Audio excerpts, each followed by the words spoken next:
As I mentioned in a recent video, I have been enjoying my Sega Saturn very much lately, and it's largely thanks to these two gadgets here.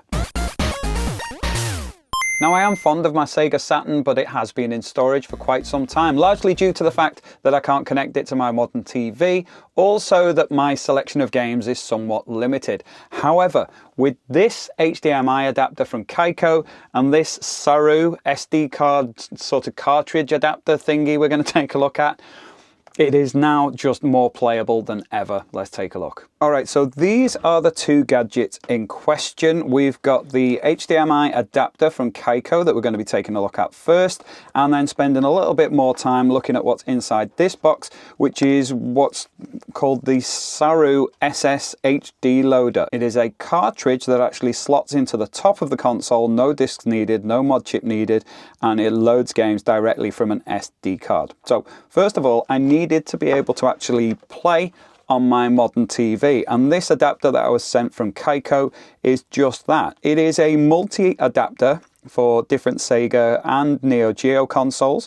It works with the Sega Saturn, obviously that's what I'm using it for here, but also the Sega Mega Drive and the Mega Drive 2, Sega Mega CD, 32X, also the Neo Geo CD, CDZ and AES. So there's a variety of consoles that this works with. I have a suspicion it might end up working with my modded Sega Master System if I manage to get that up and running anytime soon, so that's something for another day. Definitely want to try it out with my Mega Drive as well, but for now it's to do with the Saturn. And as you can see there's a set of different adapters, because the thing with the Sega consoles is they've all got different video inputs on the back where the official RGB cables and composite cables would have connected originally. So to give it its full title, it's the Sega Saturn 2X adapter with full video and audio via digital HDMI. It's made by Kaico. It was sent to me for review, and honestly it was perfect timing because I got the Saroo cart not long afterwards. In terms of the main information about it, it is an HDMI line doubler, so it's something along the lines of doubling up the resolution of the standard image, which is quite good for a larger screen. It supports the resolutions listed here all the way up to 576p, and out of the box, the adapter's got 6 different modes. So there's various different LEDs that will light up on the end of the adapter, telling you whatever mode it is in. So whether you're working in composite mode or RGB mode, now actually I wasn't sure. I know that the PAL consoles have RGB output natively because we always had the RGB SCART cables to go with those, but I'm not sure if that was the case for the NTSC consoles. I'll just do a quick Google. Right, so Quick Check confirms that you can get an RGB picture out of any region Saturn console, but in my case, definitely outputs RGB. Alternatively, if you're not having any luck getting that working, there is the composite option. So we've got 6 different combinations, what they call the pass-through mode, which is just the standard mode, also versions with and without smoothing. And from testing it, I think the most authentic image comes out when I've got the red LED, which is the RGB signal with the line doubling and no smoothing. It's got a nice crisp image. The smoothing kind of improves the graphics depending on your tastes, but I think the slightly pixelated, slightly jagged effect looks much more authentic and crisp on my big display. So I've been going with the red LED when I've been using it. Anyway, let's take a little look inside the box and see what you get. So it comes in a vacuum form tray, and in there we've got the adapter itself, which is a nice solid metal box. It's got an HDMI input, a LED, which is inside, so you've got like a small opening for that there, and a button for swapping between the different modes at this end. At the other end, you've got the out cable, which connects to the adapters, and a micro USB input for power. It won't work without the power. You do need to have it plugged in. And then you've got these 3 different adapters. This is the one that I've been using with the Sega Saturn. One thing I did find when I first used it, because I've put everything back in the box to do like the unboxing thing, but I have had it out already, full disclosure. When I was connecting them together, is make sure you get it lined up perfectly, because the pins are quite delicate inside, and if you're not quite lined up, if it feels like it's giving too much resistance, just double check that you've got those lined up in the right place. There are arrows on the connectors, like we've got here and here. They need to be perfectly aligned for you to be able to then push that in place. It needs a little bit of a wiggle to push in, but once it's connected, it is a really solid connection. So basically this is what I have been using, and the rest has been packed back away in the box. This goes into the back of my Sega Saturn, my HDMI cable goes in there, my power via USB goes in here, and everything works fine. The LED isn't too obtrusive, and you can quite clearly see which one it's on as you cycle through. And as I say, and as you'll see when I'm testing it out, the red by far gives the best picture for me on my TV. Depending on what you're connecting up to, that can vary. You can see the connectors for the Mega Drive and the Neo Geo and the 32X and all that sort of thing. They're a much more sort of chunky input. The Saturn one is slightly smaller, and they all come in this tray, so you can keep it stored away. And also there is a micro USB cable included.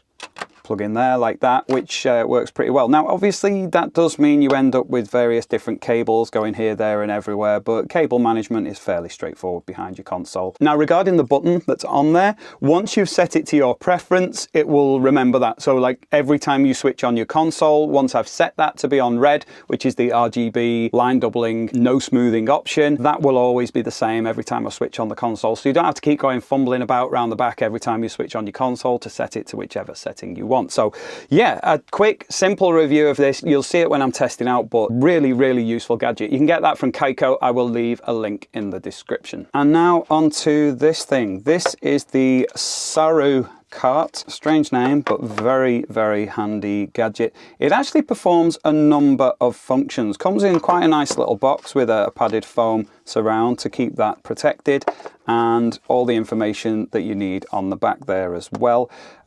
It does a number of things. So if we just take a quick look here, it's an optical drive simulator. It's inserted into the card slot to realize the function of the original mother's CD block. Load the game from the SD card and run it. Saroo also provides 1 and 4 megabyte RAM card and memory card functions. So you've basically got 3 in 1. Now, I used to use these two cartridges. I got this one quite cheap because the label was absolutely ruined, but this is the original kind of memory card. You can save directly to the console, or if you need more space, you can use one of these cartridges. I've also got the Action Replay 4M Plus, which allowed me to do various other things like swap the region and sort of organize save files and things like that. So yeah, these were handy back in their day, but this now is a replacement because it not only does all the things that these can do, it also has a little slot on top here where you can set up and put in an SD card, or you can do like I did. You can order the package that comes with a slightly fake looking SanDisk card. It's been working absolutely fine so far. Mine came with a 64 gigabyte card, and that just slots into the sprung cartridge slot at the top, and never get those the right way around first go. So that just pushes in and clicks into place, and from there it is ready to go. It is amazing how straightforward this is. You basically plug it into the top of your console, switch on, it loads up the list of games, and that's it, you're away. That's all you have to do. You can set up your own card to put all your own games on and set it up just how you want. But for me, just going with this standard option was dead easy, and with the 64 gigabyte card, there's been tons of games for me to play, so that's not really been an issue for me, and I'm glad I spent the little extra to get that and save myself the hassle. It all depends on what sort of person you are. If you're like me and you want to just get stuck straight into the games, I'd recommend going the route I did. If you like setting up your own things, then get a decent SD card and you can start building it all up yourself. Although it is a black cartridge, it is a sort of slightly transparent black cartridge, and it's got these LEDs inside that are so bright. 2 of them are on all the time. 1 of them occasionally flashes. They are giving you different messages about what's going on with it and whether there are any faults and things like that. And the more I read about changing these things or updating the firmware and things, they are a little bit prone to being bricked. So I am going to leave well alone with mine. I am thinking I might open it up and maybe spray paint the inside of the cartridge so that I'm not getting blinded by those LEDs. But for the moment, I'm just leaving it as it is. The label design It's a bit of a throwback style to the label as well, isn't it? I don't know how much the person who designed this got paid, but yeah, it tells you what you need to know, I suppose. I have seen other ones with slightly more attractive labels. When you get these, there are a number of different options. So if you look them up on AliExpress, it may seem like they're going to be really cheap. So when you're on AliExpress and you'll see it there and you'll think, oh wow, £13.69, super cheap. And then you go on it, but obviously it's down to the various different options that you can choose from.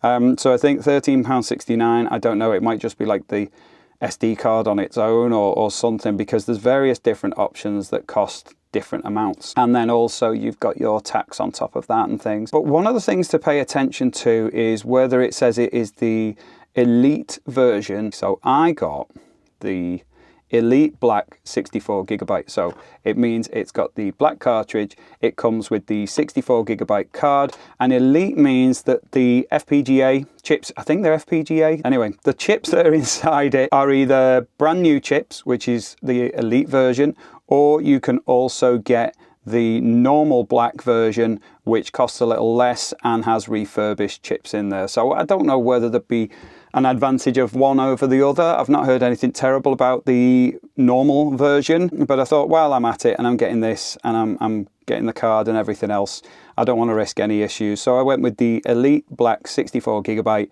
It cost me about £40, and then with tax on top, shipping was free. So it cost me about just under £50 to get this, and it feels like money well spent. I've really been enjoying it. Anyway, that is the lowdown on what we've got. I'm gonna swap over now to my games room and you can see how I got on in terms of setting it up and trying it out.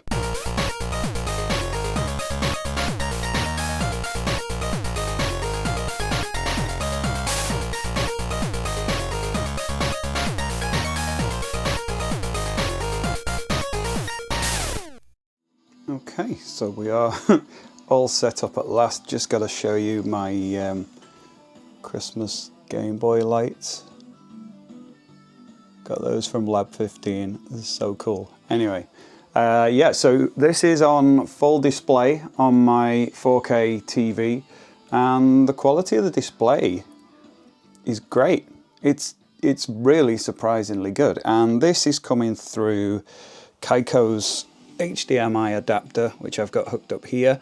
That needs to be powered via USB, so I've got that plugged into my power brick. It's got the HDMI cable in the other end that goes to the AV receiver, which is then connected up to my whole surround sound shenanigans. So the console has not got a disc in it. It's got the Saroo cart in the back there, and as you can see, it's got like this constantly flashing LED on top, and these two very bright red LEDs here. In fact, I think through the camera it doesn't even look that annoying, but when you're actually trying to play and you can just see that constant flicker. So I think I may have to do something about that, just because it's so distracting. But as a unit, it's fantastic. In terms of controllers, I've got my standard Saturn controller here, also my Virtua Stick, which I'll be trying out on something in a bit. Also on hand, I've got my 3D controller for nights, and that's pretty much what I use it for. So in terms of the setup, I was going to use my power brick. The power brick does work to power the Saturn, but I've got a U-green plug, so that's plugged in back behind the Dreamcast in here. So yeah, it's quite handy having this little folding table for those consoles that aren't on more constant rotation. So, because I've got, I don't want to move it, I'll drop everything, but I've got like loads of consoles and mini consoles and stuff like that in there. So yeah, it's a cool little setup, well, big setup really. And the screen, it's like a 50-inch screen, just connected the normal connection on the back of the Saturn through to the Kaico adapter. Now that's on like the standard setting. There are other settings on there. There's a button. You'll see how it's got the LED lit up red, and then you press a button and it cycles through different settings. There's various different ones, and as you just press, it cycles through the different ones, but the one it was on in the first place, because I think this one's like full but smoothed, which is in theory gonna look better, but I think if you look close up at the text on there, it's like a little bit kind of smooshed. It does look a little bit smoother on some graphics, but when you're playing, like I'm on Dodonpachi here, the red appears to be best. The red is like where you get much more kind of pixelated graphics, even at this scale, and I think it works pretty well. It looks really good when you're playing. I'll just go through how the actual setup works and then play a few games. On the Saturn itself, if you're not familiar with it, it's got 3 buttons on the front. There is the power button, open for the disk drive, which we won't need because this cartridge just runs on its own. You don't need to have a disk running, you don't need a mod chip or anything like that, even though I have got one in here, and also a reset button. So I'm currently running a game on the cartridge. So if I reset, it will reload, so we get the Sega Saturn boot screen. Then it will load to the list of games that are on there. Now I'm getting quite a lot of reflection here, so I'm just going to close my blinds a little. On the screen we get the Saroo boot menu. This is actually a screen that was really good for me to check the different settings on the adapter, because as you can see, like with the quite pixelated text, it's really quite a clean image, nice solid blacks, really even display. This is with the USB power supply inside my Saturn, but you don't need any of that. You basically just need a Sega Saturn and one of these Saroo carts, and you should be able to run this software as long as you can get your Sega Saturn to display on your TV. So there's various different options, and it's the first one that we'll go with. I think the firmware update is probably best avoided. I'd heard that can cause problems, so if everything's running fine, just keep it as is. So there's various other ones that I'm not entirely sure what they are for, but I know that when it comes up, you go select game. There was a SD card that comes with it. You just basically cycle through all of these. If you press down, it takes you down the list. The shoulder button up here on the controller will cycle through a little further at a time. So yeah, I was just on Dodonpachi, but we can go through there, and there's lots of different games to choose from there. Quite a good selection, to be fair. And then if we just go on Street Fighter Alpha 2, so let's go with that. I'll just load up just so you can see how quick this is. Like, compared to being used to a disk drive, one of the things that has really staggered me about using this is just how fast it is for loading games, and you can just kind of skip straight through to the main menu and be playing in very little time at all. Now loading Capcom. And there we are. It's really quick to load up. So what I'm going to do is just set my camera back up, play through a few games, and yeah, then we'll get back into the shed. Turn it up a bit. Right. So let's see how this looks. Obviously adding the caveat that I am so bad at playing this.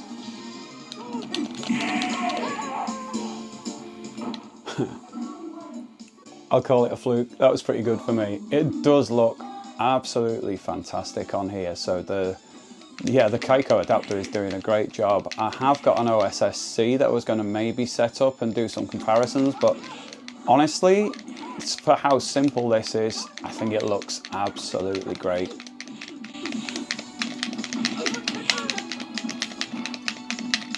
And the sound, obviously with everything going through HDMI, the sound is pretty good too. My AV amp is doing a lot of the heavy lifting with that, but it sounds great here.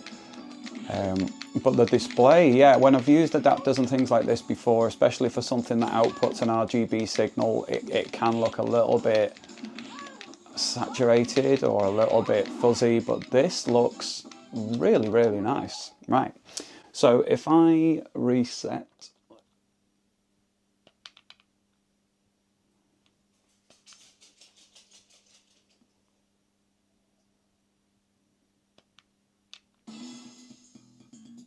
see how it's amazing how quickly it loads. It's like pretty much instant. And again, the display looks great. The text is nice and crisp, considering it's designed for a CRT display.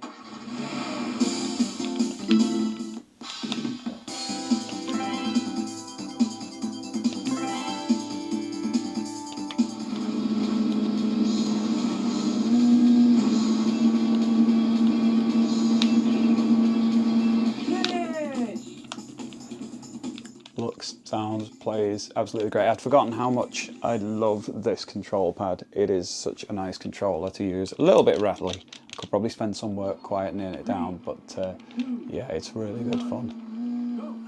Right, let's go.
I think it's safe to say I am terrible at that one.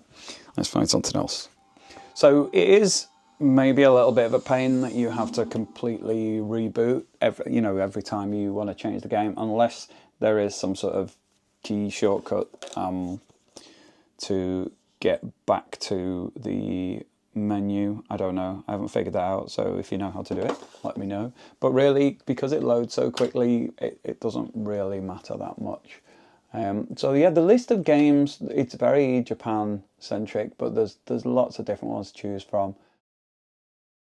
So this controller has got the analog stick, which still works perfectly well without any drift, by the way. So yeah, let's have a quick go on Night, even though again, I'm not very good at it, but it's a really satisfying game to play.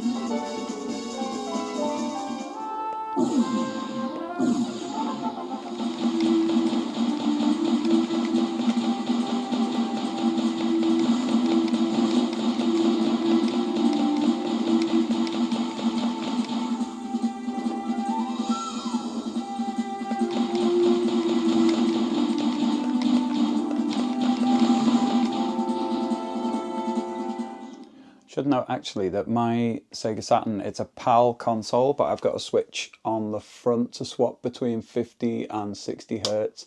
So if it was a standard PAL console, it would have the kind of the borders across the top and bottom.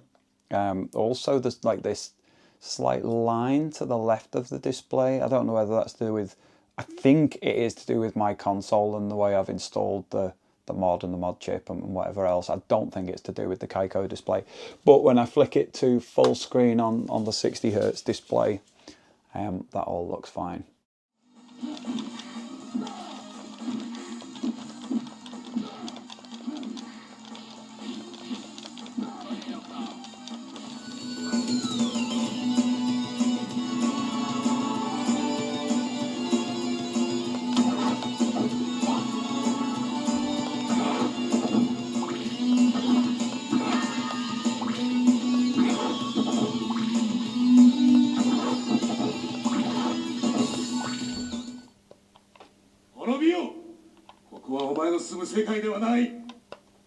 So that's it, a video adapter and an SD card loader, and suddenly my Sega Saturn has got a whole new lease of life. It is awesome, so much fun. As I said, I think I might leave well alone when it comes to these LEDs, at least for the time being. If I come up with a solution, I'll share it on a video, obviously. But in the meantime, I'm just going to carry on going and playing games and testing them out. I got my Saroo cart from AliExpress and my HDMI adapter from Kaico. I will leave links to both in the description if you are interested. Also, there's a link in the description for other people who support my channel. You might want to check out what they've got to offer as well. And that is it for now. So if you enjoyed that, please give it a like. If you've got questions about this that I may have missed out in the video, leave them in the comments. I'll get onto those. And if you want to see more like this, or you want to check out some of my other videos, I'd always appreciate a subscription. Thanks very much for supporting the channel. So I did mention earlier that I was powering my console via USB-C, and that was using Robot Retro's USB-C power adapter. Now that is a really nice little upgrade from Robot Retro. You can install it without any soldering at all, and it allows you to power your console using something like a USB power bank or even a phone charger. If you do want to know a little bit more about that, I made a video all about it, and I'm going to link it up here. Otherwise, I'll see you in the next video. Take care. Bye.